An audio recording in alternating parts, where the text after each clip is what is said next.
Hello and welcome to TFA Analysis. Please subscribe to our channel. Thank you very much. There is this evil going on in Cameroon, in which many people are dying because of poison. Many people recently have been killed because of poison by people closer to them. And this it forced me to go into research to find out why are people doing this kind of evil thing. Why are people killing their own loved ones with poison? And I came to discover, because I also came to discover that 90% of poisoners, it kills someone they know. Meaning 90% of those who are dying because of poison, they have been poisoned by close friends or relatives, people closer to them. And why are they doing this? I came to discover that they are doing this because of hatred and wickedness. They are doing this because of jealousy. They are doing this because of revenge and pride. They are doing it because of little knowledge about life. And that is what I'm coming with this topic to talk about it, for you to understand how life is all about, and stop killing your own because of these stupid things. The first one I want to start with it is little knowledge about life. Many people have very little knowledge about life. That is what the Bible says, my people perish because of lack of knowledge. Because out of wickedness you kill somebody. And then I'm asking this question. Wickedness cannot, I'm telling you that wickedness cannot add a single minute or hours or days to your life. If somebody was to live for 10 years or for 50 years and you kill the person at the age of 40, the remaining 10 years of that person will not be added to you. Killing someone, it cannot make you become that person. It cannot make you become that person. Just imagine that somebody would poison another person because he traveled out of the country and returned back home. And then you are killing that person, you do not have a passport. You will not travel in the place of that person. You are killing somebody because the person got married. And then you kill the person because of that, you will not get married to the husband of that person. That thing will not make you get married. So it's ignorance about life that all these things are happening in our society. And we have to change our mentality positively. Positively. Because only the positive mentality will push us away from doing this evil act against our own loved ones. The next point is hatred that leads to wickedness. Many Africans, many of us Cameroonians have developed a lot of hatred within us toward our own brothers and sisters. And we don't know why are we doing this. Why do we develop so much hate toward our own people, our own relatives and friends? Is it because of what they have and you do not have? You have to know that you have to be contented. You to live a happy life, you have to be contented of what you have. Wickedness is something that is terrible, it's above sin. It's the last stage of evil.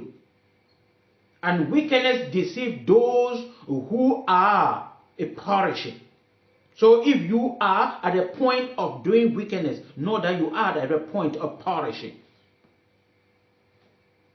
And you perish. They perish because they refuse to love the truth. The truth is there that this person is above you. The truth is there that this person has traveled out of the country. The truth is there that this person is married. The truth is there that this person is having this particular thing that you do not have. But you refuse to accept, to love that truth. And that is what pushes you to hate, to develop some kind of hatred toward the person that leads to wickedness. And that is what I'm coming to tell you today. That it is a painful issue. That you take something, a substance, and put it in somebody's food or somebody's dreams, knowing fully that taking this thing, the person will die. And you sit to pull your hand and look at the person dying. It is a painful and a shameful and a wicked issue. What will it profit you if you gain the whole world as the Bible says. What will it profit you? Nothing. If everything in this world is given unto you, what will you do with it? Nothing. It's what you are fighting to have. If it is given to you, what will you do with it? Nothing. If what you are killing another person to have, you look at people are having it more than, what are they doing? Nothing. Are they living double life? Nothing. Are they having 2 eyes, 4 eyes, a 2 heads, or whatsoever? No. They are still like normal human beings. They are still facing societal problems. Why doing that? It is not the power of wickedness that forces anyone to become wicked. So those who stand and say, no, there is wickedness in me, I'm being forced, I don't know whether it's the devil doing all this. It is not the power of wickedness that is forcing you to do that. It is your choice. You have decided to do it. Even the devil, when the devil is pushing you, you still have the choice to do it or not to do it. The next point is jealousies. Jealousies is another thing that is causing all this trouble. We say you have to be jealous. Yes, but your jealousy should be positive. Jealous somebody to imitate the person. Go closer to the person and ask, how do you make it in life? How do you manage to have these particular things? But us in Cameroon and in Africa, our own jealousy always leads to hatred, always leads to wickedness, to destruction of property and killing. And that is what I'm coming to deny. That if you see somebody having something, the first thing is that look at what you have. If you do not have what you want, love what you have. But if you love what you don't have, you will become jealous. And when you don't have it, any person closer to you having it will become your enemies. You develop hatred to that person. And that hatred will lead to wickedness. And wickedness lead to killing. And after killing that person, you do not have any reasonable brain to think that after killing this person, I will not have it. Because that person might have children, might have wives, that they will inherit those things. But because you have been blinded with jealousies, wickedness and hatred, you don't know all these things. It's only after you kill the person that you know that you cannot do anything. Even you have those things, it's only after you kill the person that you know that those things cannot help you. Another issue is uncontrolled anger. There are many people just behaving like wild animals. They are just behaving like semi-human beings. They are not different from animals. Any little things, they take it and they become so angry. If you have such anger, the only thing I'm going to tell you is that if anything is rising, that is pushing, rising your anger, leave the place. I've said it. Don't take pride and say, I must defend myself and stand there and develop anger and do something that you regret without thinking, do something without thinking of the consequences, and after you start regretting. So we have to manage all these things in order to stop killing our own. They will not help. These things will not help. Somebody will just take and kill somebody that you want to revenge. What do you want to revenge?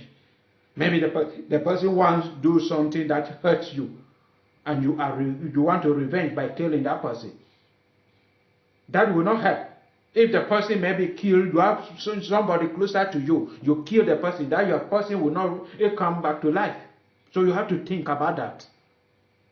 And stop involving yourself, dirtying your hands with blood, innocent blood. What I'm telling us, that we should search ourselves, control ourselves, look up to God, and leave everything in the hands of God. Everything in the hands of God. That is the only way that can help us in this world to go through life without frustrating the lives of others, without killing